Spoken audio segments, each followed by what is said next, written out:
Alrighty, here we are on Daybreak. Liquid Xenio is going to be the purple Zerg down in the bottom left, the new player in for Liquid after Sheth just got defeated by this guy. The red Protoss up in the top right, it's going to be MVP Vampire once more. I'm just looking at the TT Sports Saphira gaming mouse we're giving away that we told people about. On the front, there's a big sticker. It says "Optimize your special tactics," which is awesome. So just want to throw that out there. Tasia, apparently one of the observers. Tasia loves caps, but he doesn't realize Xenio can't read what he's saying because he's not a ref. So yeah, a little bit too much emphasis. That's for a silent message. And in the last sentence of White Raw's description on the back here, because they asked him some questions for the mouse, of course, it says, the Saphira mouse, when any error can mean the end of a game, the Saphira mouse is perfectly tuned to perform my special tactics. Awesome. Look at that. There you go. I remember. Apparently you buy this mouse and you just drop warp. You have warpers and drops everywhere. So I remember there was a time, ladies and gentlemen, where Kevin Naki had never met White Raw. That's true. He had never met White Raw in the flesh, never known the joy in his face in person. That's right. And I, being the cool, awesome person that I am, went to the NASL finals, season 1 finals, mind you, last year in the summer, June or July, I'm not sure. But I went and saw White Raw there and said, "Hey, White Raw, I'm going to call my friend Kevin, and you can talk to him on the phone a little bit." He says, "Sure, I would love to." And then they had a lovely chat. That's right. Yep. The rest is history, I believe. I don't there is a history. So yes. Kevin is married and White Raw is married, but I think Kevin and White Raw actually are just going to have a lovely relationship anyway. That's right. We're not married to each other, but we might as well be, I suppose. Our Forge just finishing up for Vampire now, so he could be quite annoying at the beginning of this game. Xenio, of course, I was pointing out, went for a 12 pool to start, and he is going to use that to start his Queen and Lings much earlier on before he decides to expand. So a little bit different approach here from Xenio. We've seen him do it specifically a couple of times, but something that not a lot of Zerg players have taken a liking to. That's true. We do have, actually, what is going on with the Lings already? Are those? Okay, yeah. He's staggering them. I was like, I don't know what's going on over there, but he is going to let that hatch get established.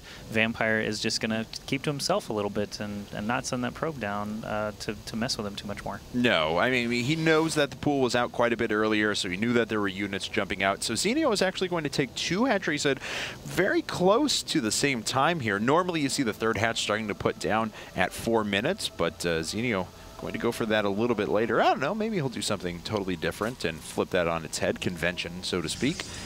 Vampire double gassing now, of course, has his Nexus well on the way with a gateway up in front as well, so everything's looking pretty darn normal for him. Yep, he is going to send that probe right back in as well to try and get some scouting information. Obviously, the 1 Ling is already chasing him down, so the rest could meet him there. The Queen is in a decent position to catch that probe as well. The probe walks right past the drone, though, that will be moving over to that 3rd base to establish another hatchery.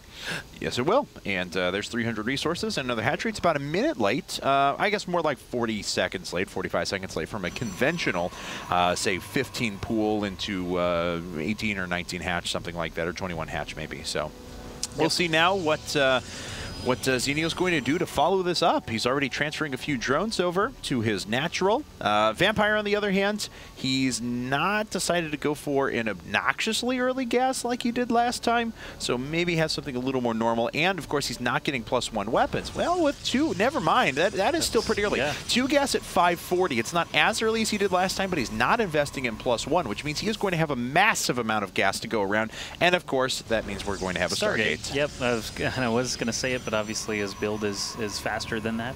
He's going to get the Stargate up there and most likely start churning out those Phoenixes so he can clear the Overlords out of the air, get over there to those drone lines and start hurting the economy of Xenio. This is where the sort of domino effect happens, where Phoenixes get made, Xenio has to respond with some Spore Crawlers and Queens, but then do you see the Hydralisk Den?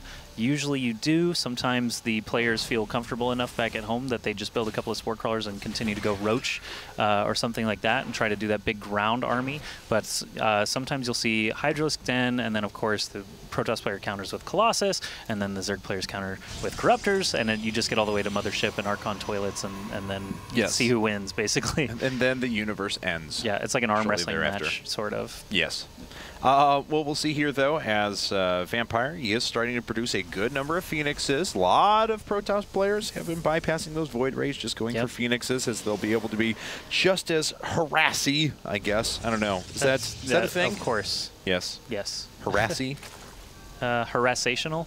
Yes, I like that. That's probably what it is. Exceptionally harassational. Yes.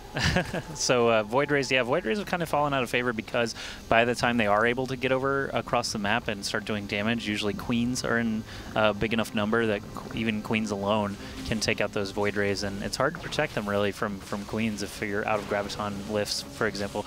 But this Overlord is actually going to check everything out. He's easily going to be able to spot this Stargate that's being chrono boosted before going down to the Stalkers. Did not see the Phoenix count, though, perhaps. No, he did not. Yeah. Nor does he know if it was a Void Ray that started or anything along those lines.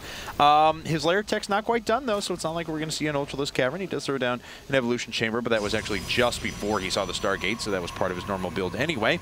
And as we can see, Robotics Facility, Twilight Council, and 3 Gateways following up for Vampire. This is an enormous amount of investment off of this base, and we're going to see some kind of a crafty 2-base all-in here, it looks like. Yeah, I'm going to assume that he's not going to build any more air units at all after a big switch like that, throwing down 3 Gateways and a Robo.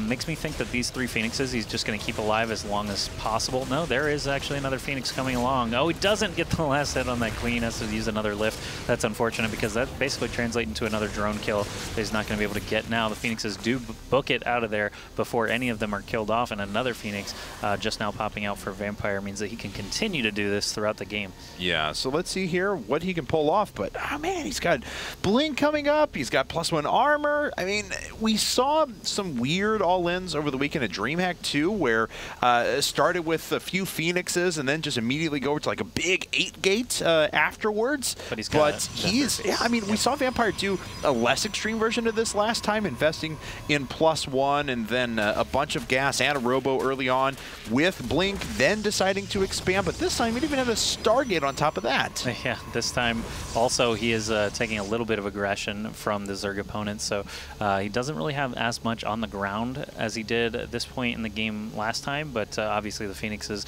are the difference there, and he is actually still cruising around looking for Overlords to kill. Obviously Xenio has backed off a lot and gotten most of those safely home. He's just going to stick to having Lings at the Zelnaga towers from now on.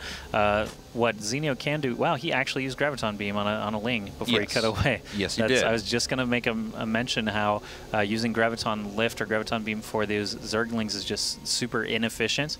Usually you want to save. Look, he did it again, and he doesn't even have the other Phoenixes over there. He's going to use Stalkers and to not even kill it.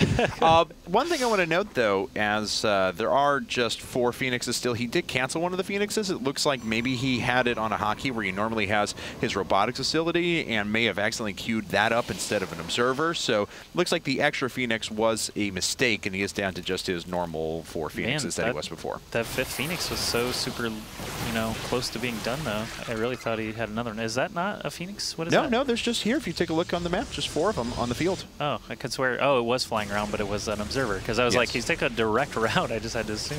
But either way, we do have another lift on a Roach here. Not going to be working out. I really wish you would just use this Graviton Beam for the drones. Yeah, well, I mean, it's not too bad if there's like a really heavy Roach attack coming at you to save some up and pick up Roaches individually. But this is going to be bad. That is 3 dead Phoenixes there, unfortunately. All right, so Vampire, I mean, he didn't. Well, yeah, he said it was a mistake, so I was kind of right. That he's just totally switching to that ground force now that the Phoenixes are down. He's already very far along into that ground force with Immortals and Charge and +2 armor all coming out now, and this ground force for Xenio, it looks okay. It's got a handful of Infestors. He did just use a lot of energy to get those Phoenixes knocked out. The Observer is following around Xenio's army, so that's going to be great for Vampire to position himself well. Now, Xenio, of course, is going to have Broodlords very, very quickly in this game, but he hasn't produced too much in the way of units. As we can see, he's accumulating resources. He's got a bunch of Infestors, but honestly, using that many Fungals before to kill the Phoenixes, while absolutely necessary, did set back his Infestors quite a bit. He'll need them to regather energy over the course of this game. And it's going to buy time, though, for Vampire to be able to move out. Wow, 9 Infestors. Okay, so Xenio All infestors. All-ling infestors. Almost, yeah, hardly any lings, though. He's got 49. Okay, there we go. 26 more were started. So he's going to need an absolute perfect engagement here because there's so much power in Xenio's army. I'm sorry, in Vampire's army. Yeah, in Vampire's army, and it's you're absolutely right. And now that the Templar Archive is done, he can begin morphing in those Archons and even make this force even scarier. He did use Archons very effectively last game against Sheth, so wouldn't be surprised. There's a weapon of 4 Templar. He doesn't have Psionic Storm research, so there are the Archons going ahead and morphing in. Charge did just finish up once again, so Vampire's just been very fond of this super high-tech, quick third base and then just delaying until he moves up to a massive amount of units, and it looks like that's going to work out okay for him. We'll see if he can continue pushing ahead. These units have been fungled a few times in a row. Xenio trying to get off a couple more here. He hasn't been able to kill any of the sentries quite yet, and in fact, most of the Zerglings were kept at bay pretty efficiently, and that allows Vampire to keep every single one of his Immortals alive. Yeah, those Immortals obviously are super valuable. Again, this is PvZ, so I'm just bringing up Hyun Titan, but force fields were the biggest component of those games, and you can see it again here, where the Immortals are just racking up kills because the force fields were so good and so quick.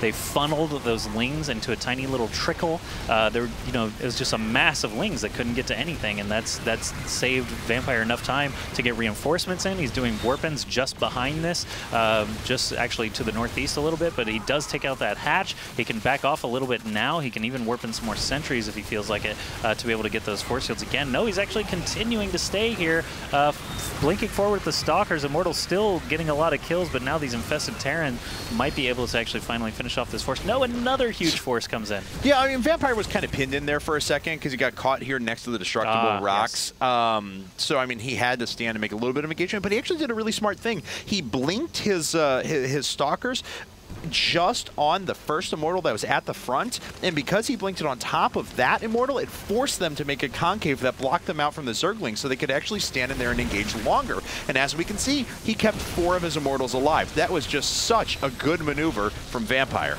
Interesting, and now all these Spine Crawlers are getting taken out. Vampire can basically loop around toward that third base if he feels like it. Looks like he is going to go ahead and do that and clear out the creep tumors along the way. He's got a very formidable force here. 5 Archons just by themselves are a formidable force, not to mention the 5 Immortals and tons of charge lots that are still in here. Look how fast that hatch just got nuked down, and Xenio is going to have a tough time now with that lack of larva.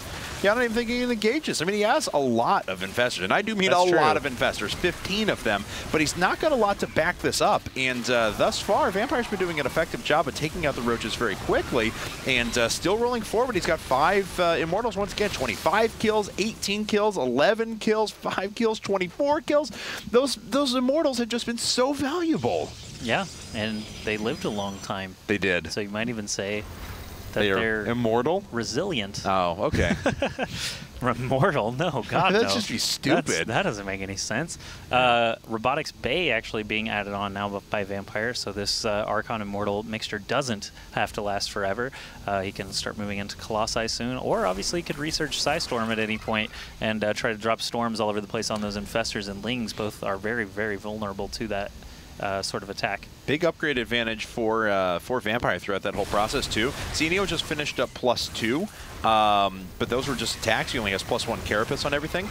And Vampire's been at 2-2 for quite a while now, so he's looking very, very good. He's going to continue rolling forward here. Xenio backing up to this choke point. That's where he wants to lock down units, of course, with fungal growth. But Vampire doesn't have to engage that. He could just walk around the side if he wants to, or start taking out the destructible debris. Yeah, these 6 or 7 Archons that we see here, 6 Archons, that's a lot. Like, I don't normally see that many. Usually you'll see 2 or 3 mixed in, and a larger supporting cast, but that many Archons is going to shred any Lings, so you see Xenio not building any more of those. 5 Broodlords are in production now, so he has lasted a bit longer than Sheth did in the previous game to be able to get to this point. 5 Broodlords could make a difference, but I feel like Broodlings are still going to get just destroyed by those Archons. We'll see. Force fields, again, are going to have to be a very, very big part of this engagement. He has a lot of sentries standing. Fungals land directly onto the Immortals. There's a force field. It looks kind of insignificant, but actually quite good at pinning in a couple of infestors. That hatch goes down once again, and Fungals continue to hit while the Broodlords move into position.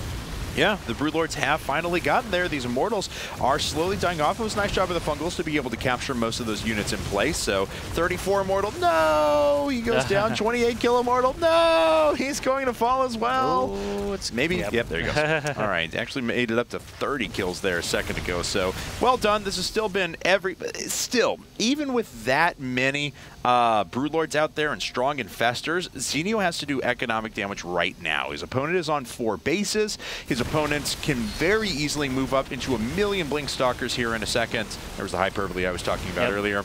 But the best thing in the world. Well, Zenio actually tried establishing a base at that top left, and Vampire shut it down, I'm assuming with a couple of Zealots, because obviously Zenio couldn't spare any of his fighting forces while all this battling is going on. And look at this, Infestors are starting to be destroyed now. Blinks forward from the Stalkers, actually taking those out one by one, and the Broodlord's unprotected on the ground. One Fungal does land from Zenio, so it's going to hurt the forces of Vampire. But no, he just GG's after losing that 3rd hatch for the bazillionth time. Yep, that's right. Bye-bye. And Zenio, unfortunately, out of the game, and Vampire, quite an impressive performance, has racked up 2 kills to his credit. Yeah, Vampire.